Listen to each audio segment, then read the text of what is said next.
आज मी प्रथम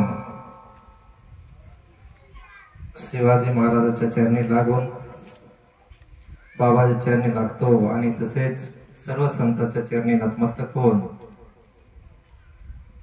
या वांकुलम या गावचे वरिष्ठ मंडळी तसेच या संस्थेचे अध्यक्ष पाले का पाले पाले हो पाले पाले बालाजी अध्यक्ष दादा यांना नमस्कार। तसेच बोरकुटे नागया दादा पाटील यांना सुद्धा नमस्कार। तसेच बोरकुटे नानाजी दादा यांना सुद्धा नमस्कार। तसेच बोरकुटे बाबाजी दादा यांना सुद्धा नमस्कार। तसेच लोखंडे संतोष दादा यांना सुद्धा नमस्कार। तसेच राजेलिंग दादा यांना सुद्धा नमस्कार। तसेच तिरुपती दादा, आनंदराव दादा आणि लालशाह सर माझ्यासोबत आलेले भगवंतराव सर यांना सुद्धा नमस्कार। तसेच गावकरी बाहेरून गावकरी मंडळी आणि बाहेर गावाहून आलेले पाहुणे मंडळी, भक्त मंडळी, मित्र मंडळी आणि आई बहिणी सर्व चरणी मी नतमस्तक होतो। आतापर्यंत ज्यांनी भजनाच्या रूपामध्ये जागवायचं काम केलं त्या भजन मंडळीच्या चरणी सुद्धा मी नतमस्तक होतो। आतापर्यंत आपल्याला खूप चांगल्या पद्धतीनं प्रबोधन केले, खूप ज्याचे त्याचे अनुभव सांगितले, ज्याच्या त्याच्या जीवनामधले खूप अनमोल अनुभव आपल्याला ऐकायला मिळाले आणि तेच अनुभव मला बी सुद्धा इथं ऐकायला मिळाला। मी स्वतःला खूप भाग्यवान समजतो की या गावकऱ्यांना मला इथं बोलून 2 शब्द बोलण्याचा मौका दिला। मी या गावकऱ्याचे आभार मानतो। तर म्हणलेलं आहे, गुरुर ब्रह्मा गुरुर विष्णू गुरुर महेश्वरा गुरु साक्षात परब्रह्मा तस्मै गुरुये नमः। अशा गुरुला नमस्कार। जीवनामध्ये गुरु बरेच असतात। विद्या देणारे गुरु आहे, शिक्षा देणारे गुरु आहे, कला शिकवणारे गुरु आहेत। अशा गुरुला पण नमस्कार। आणि मी कोण आहो, कशासाठी आलो आणि मला काय करायचं आहे जीवनामध्ये, असा एक चांगला मार्ग दाखवणारे ते गुरु, ते सद्गुरु असतात। आणि असे सद्गुरु फार कमी असतात। ते आपल्याला अंधाराकडून प्रकाशाकडे नेण्याचं काम करतात आणि जीवनामध्ये आम्हाला एक चांगलं मार्गदर्शन करतात आणि आम्हाला एका चांगल्या मार्गाकडे नेण्याचं काम करतात। त्याला सद्गुरु म्हणतात।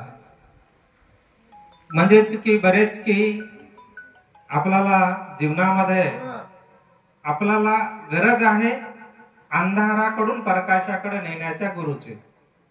तर असे गुरु मात्र जीवनामध्ये फार कमी मिळतात। ते म्हणले, कुंजीचा मालक हजारात एक, त्याच्या डोळा दिसे भरमरूपा। असे जे सद्गुरु असतात ते कुंजीचे मालक असतात आणि असे आम्हाला जीवनामध्ये फार कमी मिळतात। ते खरा रस्ता दाखवतात, ते इकडे तिकडे बोट करत नाहीत। आणि असे गुरु, तर ते एका भजनामध्ये म्हणलेलं आहे, गुरु गोविंद दोनों खडे काके लागो पाय, बलहारी गुरु की जिन दियो पाय। असा गुरु एक शिष्य होता आणि त्या शिष्याच्या मनामध्ये दोट होता की देव मोठा की गुरु मोठा, देव मोठा की गुरु मोठा। तो विचार करायला लागला। विचार करता करता त्याच्या समोर गुरु बी उभा राहिला, देव बी उभा राहिला, दोघे बी त्याच्या समोर उभे राहिले। त्याला प्रश्न पडला की पाया कोणाच्या पडाव, गुरुच्या पाया पडाव की देवाच्या पाया पडाव, गुरुच्या पाया पडाव की देवाच्या पाया पडाव, म्हणून त्याच्या मनामध्ये प्रश्न पडला। विचार केला नाही, म्हणला आधी गुरुच्याच पाया पडाव। आधी कोणाच्या पाया पडाव, गुरुच्या पाया पडाव। काहून की गुरुनच मला देव म्हणजे काय, माणूस म्हणजे काय, भक्ती म्हणजे काय हे सर्व दाखवलं पुन्हा गुरुनं। गुरुनच मला मी कोण, कशासाठी आलो, माणूस म्हणजे काय आणि देव म्हणजे काय आणि हे जग म्हणजे काय याची ओळख कोण करून दिली, गुरुनं। म्हणून म्हणला आधी पहिलं गुरुला शरण जावं। जसा तो आपल्या गुरुच्या चरणी मस्तक ठेवला वरी फात आहेत, त्याच्या तोंडाकडे वरी बघत असेल तर त्याच्यामध्ये त्याला देव सुद्धा दिसत आहे. त्याची जे भावना होती समजा मनामध्ये, गुरुची जे गुरु आणि कोणी देव म्हणून जे म्हणते की त्याला त्याच्यामध्ये सर्व काही गुरुमध्येच त्यांना देव सुद्धा दिसला.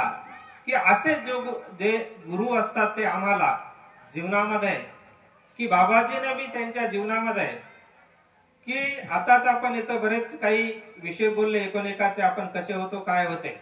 तर संत कसे असतात, जे काय रंजले गांजले त्यासी म्हणे जो आपले साधू तोची ओळखावा देवतेची जाणावा. असे आपण रंजलेले गांजलेले.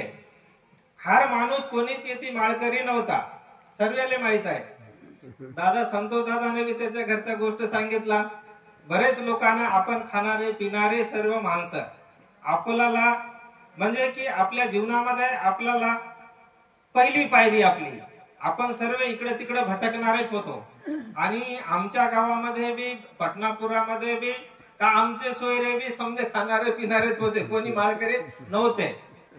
पण बाबाजीने त्याला कसं जागवला, त्यांनी जेव्हा बाबाजी या रूट मध्ये आले आणि सर्व पाहुणे गाव सर्व लोक खाणारे पिणारेच, तर बाबाजी त्यांना या लोकाले आपल्याकडे कसं आणावं, या लोकाले आपल्याकडे कसं आणावं, चांगल्या रस्त्याला कसं आणावं, यायला कसं शिकवावं म्हणलं तर बाबाजीने तेव्हा त्या काळामध्ये त्या लोकायला, तुम्ही खा पिया काही करा पण माझ्यापाशी येऊन तर बसा, काही बी करा पण माझ्यापाशी येऊन बसा, एक दोन गोष्टी तर ऐका ना, असे म्हणत होते. आणि असे गोष्टी ऐकून ते लोक मग त्याने बाबाजीवर रोज लोक यायचे. काका रोज लोक आले तर रोज काम सोडून कसे बसते, नाही बसू शकत ना. आज आपण आज काम सोडले, उद्या बी बसले, परवा दिसले तर आपले घरचं काम बी बघायला लागते ना. असं बाबाजीला लोक रोज त्रास करत आहे म्हणून बाबाजीने काय केलंय, एक गुरुवार ठरवले.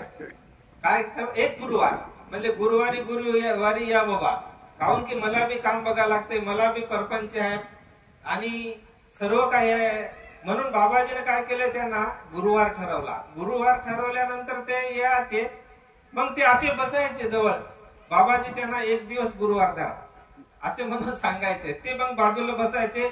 एका गुरुवार मग आता किती बार यावं म्हणून पुसायचे. बाबा म्हणायचे 5 गुरुवार या, 5 गुरुवार या. कशासाठी, की त्यांना ते बोध करण्यासाठी, दोन गोष्टी सांगण्यासाठी. तर अशा भावनेनं ते लोक याचे, बाबाचे गोष्टी ऐकून ऐकून आम्ही डोळ्याने कितीतरी असे लोक बघले, व्यसनामध्ये गुंतलेले, अज्ञानामध्ये गुंतलेले. असे काही माणसं बघले की त्याला पेनच धरा येत नव्हता. ऑफिसर होता पण पेनच धरा नाही, चळचळ चळचळ त्याचे हात कापाव असे माणसं बी धरून आणले बाबापासून. असे लोक मग ते बाबाच्या गोष्टी ऐकून म्हणायचे, बाबा आम्ही माळ टाकतो, आम्ही मग सर्व काही सोडून देतो. काहून की ते गोष्टी ऐकून, बाबाजीच्या त्या गोष्टी ऐकून, संताचं जे वाक्य असते ना, तर ते म्हणतात की ते दीक्षा जो देतात ना, ते सहज बोलणे हाच उपदेश.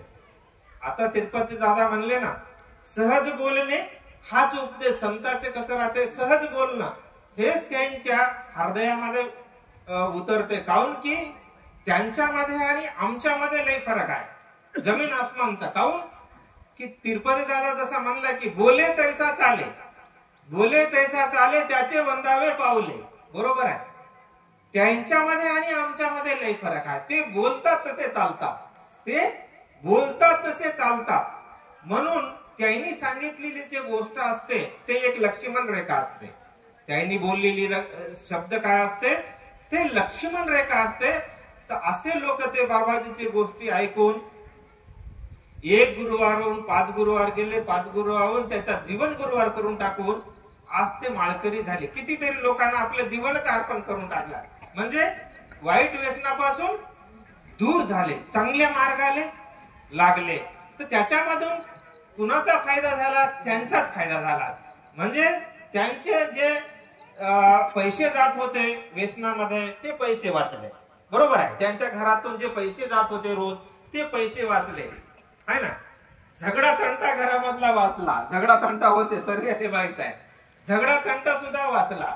आणि ते बचत जे पैसे झाले ते शिक्षणाला काम दिले. कोणाच्या, त्यांच्याच मुलाबाळाच्या शिक्षणाला काम दिले. आणि ते आर्थिक परिस्थितीमध्ये ते लोक आज चांगले उठले. कसे उठले? सामाजिक बी उठले आणि आर्थिक परिस्थितीमध्ये बी उठले. काय बाबाला काही थोडंच भेटले का? त्या बाबाला त्याचे काही व्याज भेटले का पैशाचं? नाही आहे. कुणाचं त्याचं चांगलं झालं. आज त्याचे संसार सुखाचे आहे, आज त्याचे कुटुंब सुखामध्ये आहे. माणूस फिरतेच कशासाठी? मला सुख भेटा, माझं चांगलं व्हावं, माझ्या लेकरा बाळाचं चांगलं व्हावं, म्हणूनच माणूस फिरते ना. हर माणूस देवापाशी जाते, धर्म करते, एक तीर्थयात्रा करते. कशासाठी करते? तुकडोजी महाराज काय तुकाराम महाराज म्हणला, तूच आहे तुझ पाशी परी जागा चुकलासी.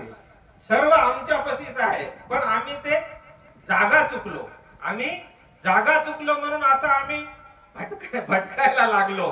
आणि याच्यापासूनच आम्हाला हे साधू संत ते असतात ना, ते एक आम्हाला चांगल्या मार्गाला नेण्याचं काम करतात, प्रबोधन करण्याचं काम करतात. आणि आम्ही आमच्या जीवनामध्ये एखादं जरी वाक्य घेतला की असं संतांचं वाक्य